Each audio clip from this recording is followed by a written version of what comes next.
मन की शांति। गांव में एक पंडित जी रहने आए। पंडित जी ने कठोर तपस्या कर कई सिद्धियां हासिल की थी।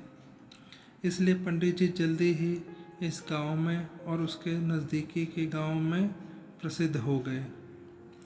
गांव के पड़ोसी गांव में एक सेठ रहता था। सेठ बहुत धनवान था, इसलिए इसके पास किसी भी वस्तु की कोई कमी नहीं थी। लेकिन जैसे कि हर आदमी कुछ ना कुछ कमी महसूस करता ही है, इस सेठ को भी मन से शांति नहीं थी।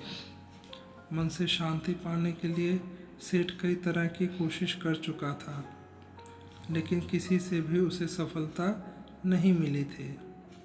गांव के लोगों से पंडित जी के बारे में काफ़ी प्रशंसा सुनने के बाद सेठ ने तय किया कि वह इस पंडित जी से जाकर मिलेगा और उनसे उसकी समस्या का समाधान मांगेगा।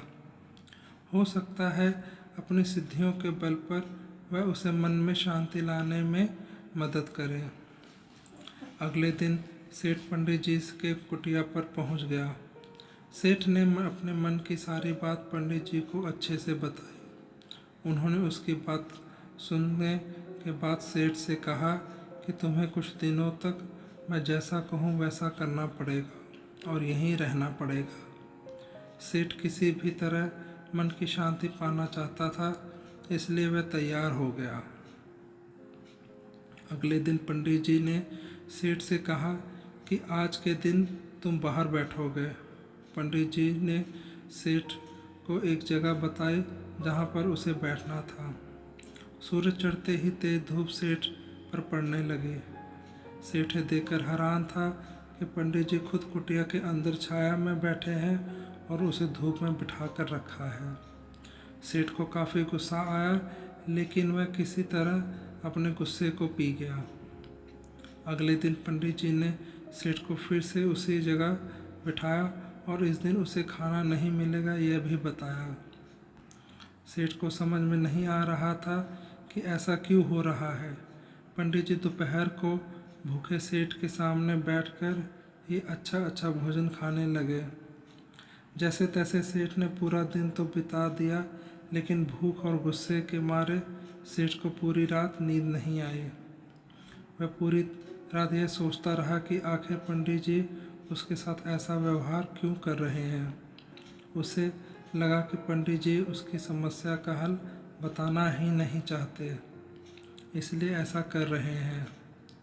इसलिए सुबह उठते ही उसने अपना सामान लिया और वहाँ से जाने की तैयारी की। सेठ को जाता हुआ देखकर पंडित जी ने उसे रोका और अपने पास बुलाया। पंडित जी ने पूछा कि वह क्यों वापस जा रहे हैं। सेठ ने कहा कि वह जो पाने के लिए यहाँ आया था वह उसे मिल ही नहीं, इसलिए उसका वहाँ पर रहना व्यर्थ है। पंडित जी ने उसे कहा कि मैंने तुम्हें बहुत कुछ दिया, लेकिन तुमने कुछ लिया ही नहीं। सेठ को कुछ समझ में नहीं आया। वह बोला, आपने तो मुझे कुछ भी नहीं दिया। पंडित जी ने कहा कि जब मैं तुम्हें धूप में बिठाकर खुद छाँव में बैठा था, तब मेरे सर पर पड़ने वाली छाँव तुम्हारे किसी काम की नहीं है और ये तुम्हें समझना जाना चाहिए था। तुम नहीं समझे। जब मैंने तुम्हें भूखा रखा और तुम्हारे सामने अच्छा भोजन खाया, तब भी तुम नहीं समझे कि मेरे खाना खाने से तुम्हारा पेट नहीं भरने वाला।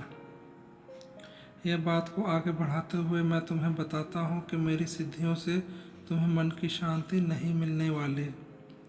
जैसा तुमने अपने परिश्रम से धन, नाम, रुतबा सब कमाया है, वैसे ही तुम्हें अपने मन की शांति भी खुद ही कमानी होगी।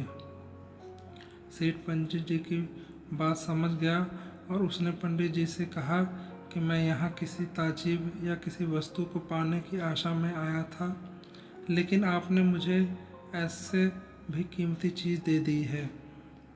उसने पंडित जी को धन्यवाद किया और खुशी खुशी अपने घर वापस लौट गया।